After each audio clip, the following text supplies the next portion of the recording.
Hi, this is Doug with ID Services. Today what we're going to cover is the printing preferences for an Evolis card printer.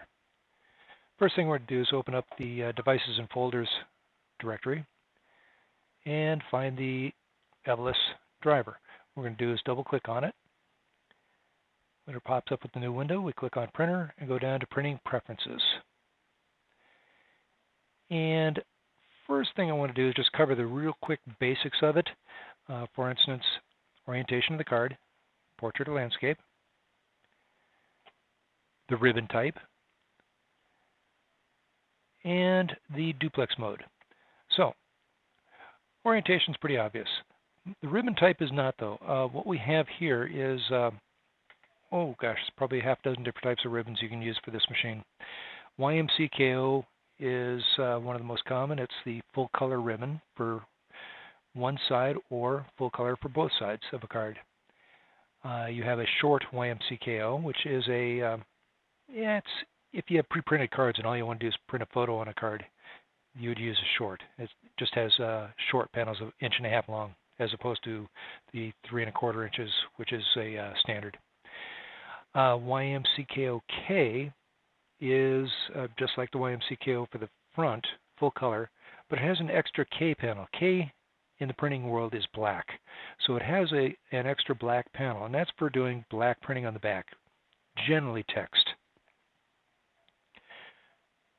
Short, just like as in the short YMCKO, it's if you have pre-printed cards, real handy. KO. KO is for doing monochrome printing. It's a dye sublimation ribbon, but as opposed to being dithered printing, which is just dots, it's actually blending the colors, so you get a true black and white photo, just like the old Western movies on TV. You'd see the black and white, so you'd see all the different gradients of gray.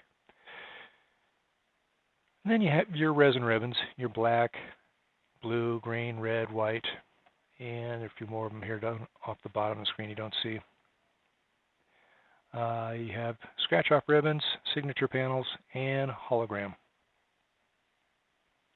Okay, what I've done here is I've selected a YMCKO-K ribbon.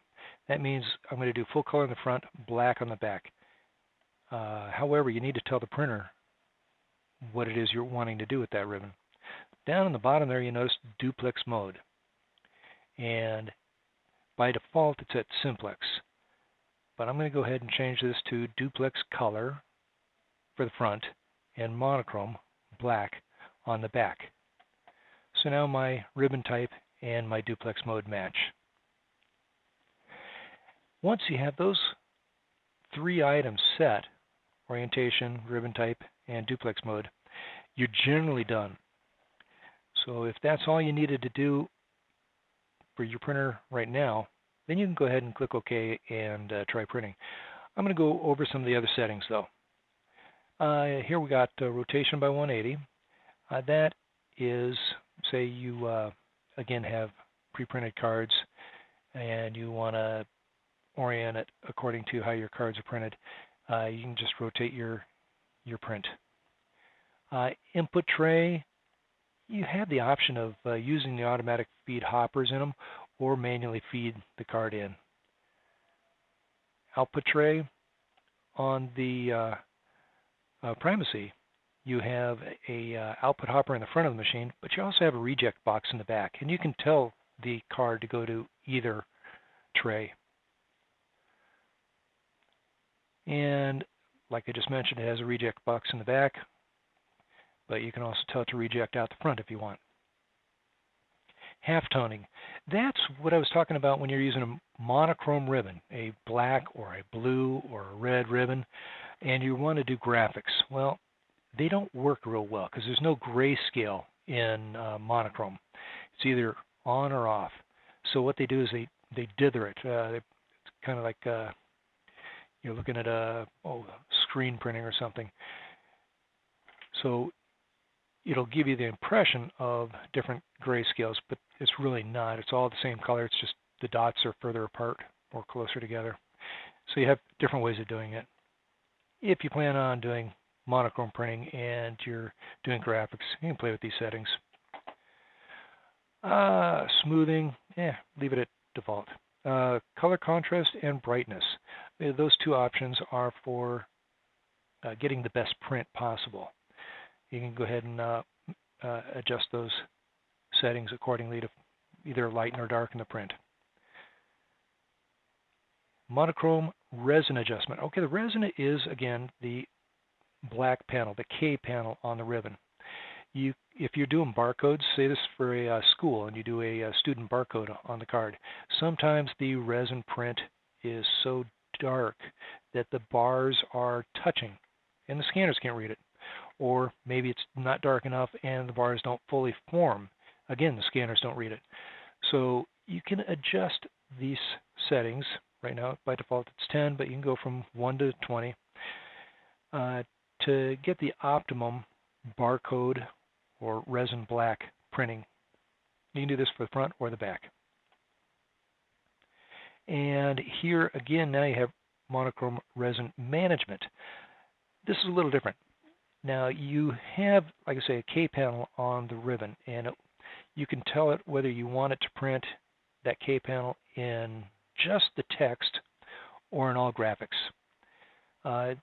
If you do it in all graphics, for instance, if you leave it all black dots, it can interfere with photos. Say you have somebody with a really jet black hair.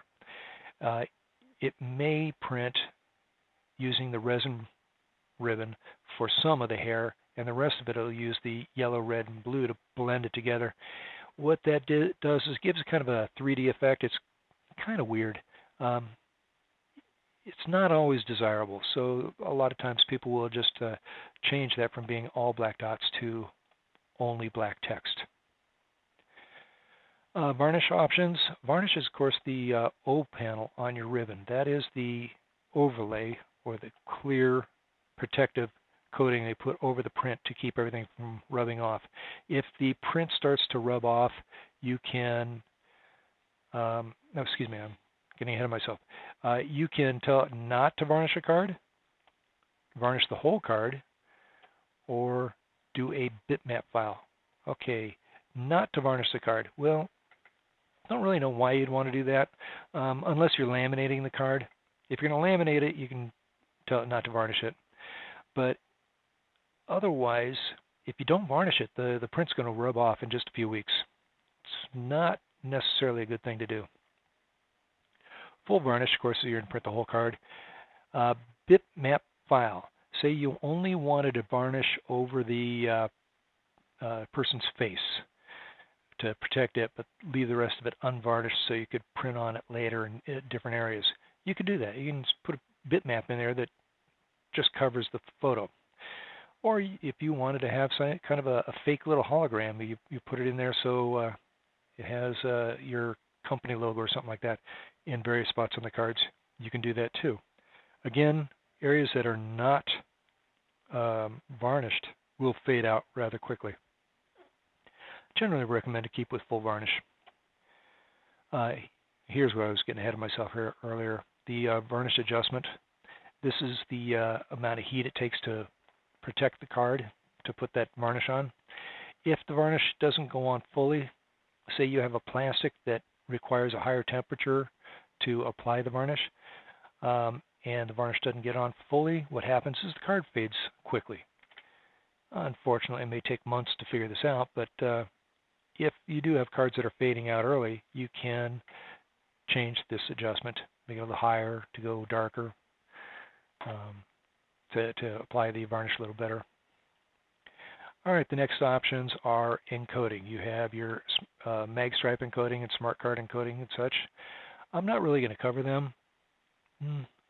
That gets a little deeper, and you'll need to talk to your vendor on setting up the encoding options. Short panel management.